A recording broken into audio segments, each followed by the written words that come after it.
So to kick off the holiday season, I really wanted to talk a little bit about some childhood magic called Rankin and Bass Studios. If you are not familiar with the name, you are probably at least familiar with the work, and it's just a little bit of magic I wanted to share with everybody. So let's get started. Okay, so I'm just going to cover a couple of points, kind of the beginnings of the studio, the specials they made, and then the impact that we're still feeling from their work today. So there aren't a ton of pictures of Rankin Bass, so I found this drawing of them. They look almost identical to me, so I cannot tell you which one is which. But Arthur Rankin was an ABC television network art director. I think he also did a little bit of programming for them in the 50s. And then Jules Bass worked in advertising and wrote lyrics to various jingles. So they met up and around, I think, 1960, decided to start a studio called Videocraft, which would later be renamed Rankin Bass. So they called their particular kind of animation animagic, and their team was multifaceted and international. So they were headquartered in New York themselves, but they had voice actors from Canada, and they also used animation studios in Japan. So they found some really good players to kind of round out their team. They found a lyricist by the name of Murray Laws that helped some of their music. So Rankin kind of headed up the art direction since that was his field, and then Bass was more in charge of all of the music and scoring, that kind of thing. They found a really great screenwriter named Romeo Mueller who had a very tough job in taking these jingles that were like 1 or 2 minutes long and turning them into a feature-length movie. So as you can imagine, that was a tough job. And then the animation is something that Arthur Rankin sort of discovered when he was in Japan. He saw some of the stop motion. There really wasn't a lot of stop motion around yet. There was some, like, I don't know if anybody knows, like Gumby and Pokey, like that had been around, but it like wasn't to this level yet of kind of the magic that they were producing. The studio is called Mom Studios for their stop motion, which I think is kind of cute. And then they also did some more traditional cell animation, and that was through a few different Japanese studios. One was Toei, and the other one was Topcraft. So quick fact about Topcraft, one of their employees was Hayao Miyazaki, who went on to create Studio Ghibli. And if you haven't seen any Studio Ghibli movies, they are just fantastic, delightful. Please look them up. I would recommend Howl's Moving Castle or Spirited Away, probably my two favorites. But so yeah, it was really an international team, and they came together to make magic.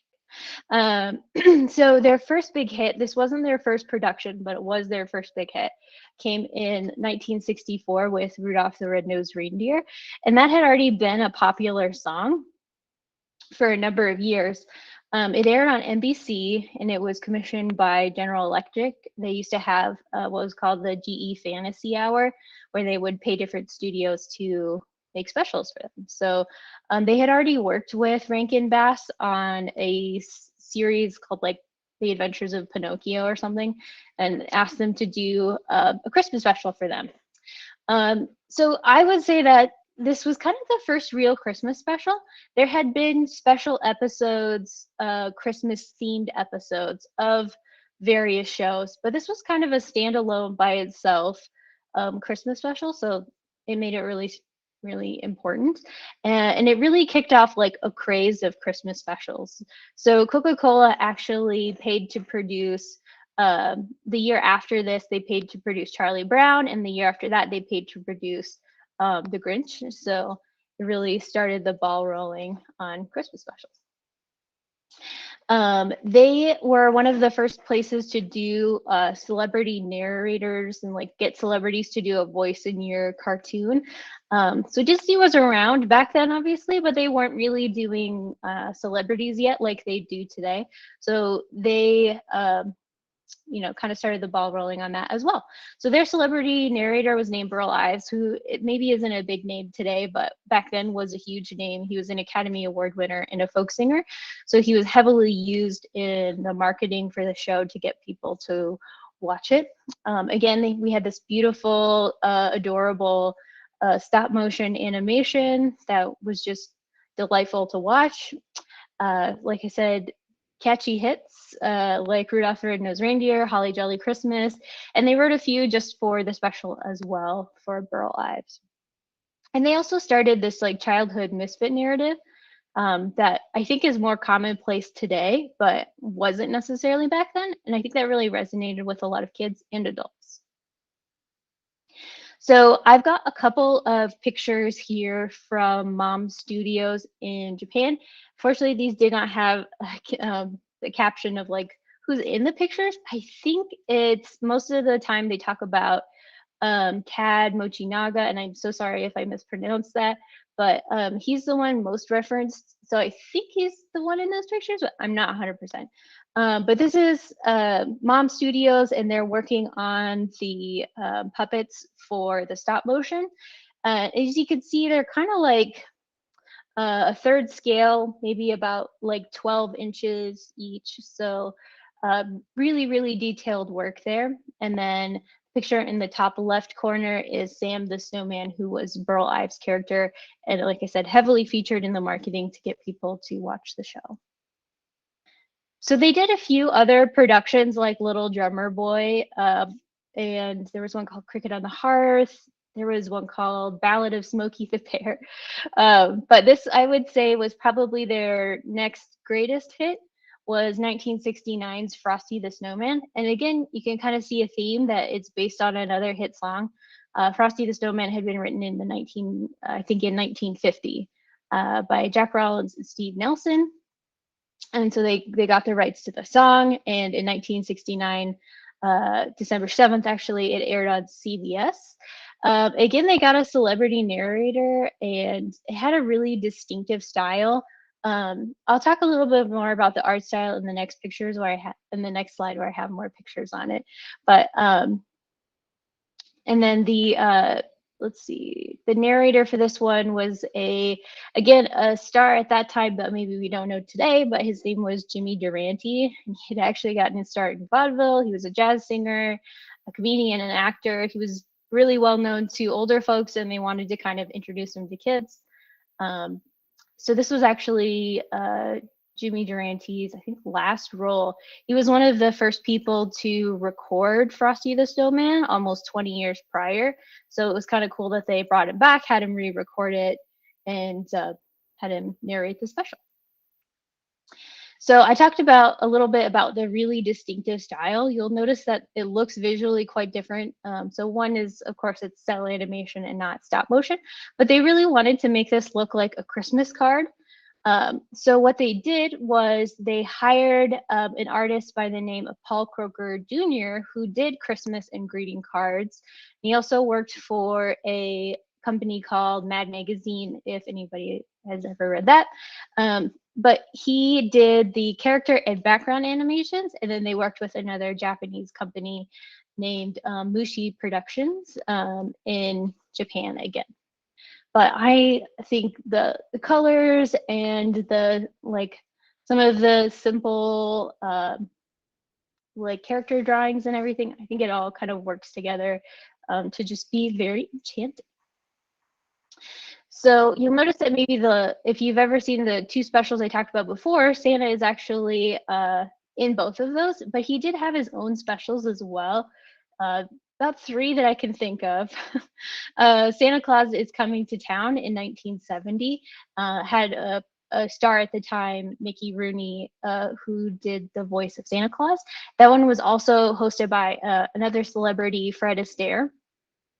And so it's really cool when you watch the beginning of Santa Claus is Coming to Town, is that they tried to capture Fred Astaire's dance moves in stop motion. And it's crazy to kind of see that animated that way. And then they had Mickey Rooney come back and do Santa Claus again in 1974. So they tried to only have two different people, depending on the movie, do Santa Claus. One was Mickey Rooney, the other one was a guy named Paul Frees. So most of the specials you watch will have those, except for the last one I'm going to mention here, The Life and Adventures of Santa Claus, 1985. It's actually their last stop motion special. So for that one, he's mostly a young man. So they have different voice actors for him. That is actually a really crazy, trippy book written in 1902 by L. Frank Baum, who was the writer of The Wizard of Oz. So they had already done a couple of 2D animations, I think, of Wizard of Oz and Return to Oz. So they had already done some L. Frank Baum material, but I think they really put some fantasy magic into Life and Adventures of Santa Claus, and it is very crazy. If you get a chance to watch it, like this guy with the giant horns is an Eternal, and they're just talking about whether or not they should make Santa an Eternal for most of it. So they also did some non-Christmas productions. So you may have seen one of these, perhaps. When I was growing up, I had seen The Hobbit that was from 1977. They also did another J.R.R. Tolkien Return of the King in 1980. So for a long time before the like early 2000s blockbusters, these were the only movies you could watch of J.R.R. Tolkien's material. So they're really weird and trippy to watch. They did some weird effects in them that were experimental, but they're pretty crazy. And in 1982, they did The Last Unicorn, which I had seen as a kid, and I didn't realize it was also Rankin and Bass. But it is just, if you haven't seen it, it's a, like, I've got a screenshot of it here. It is gorgeous. It is a gorgeous movie. They had this folk group called America do the score, so it's kind of like this pop rock folky soundtrack.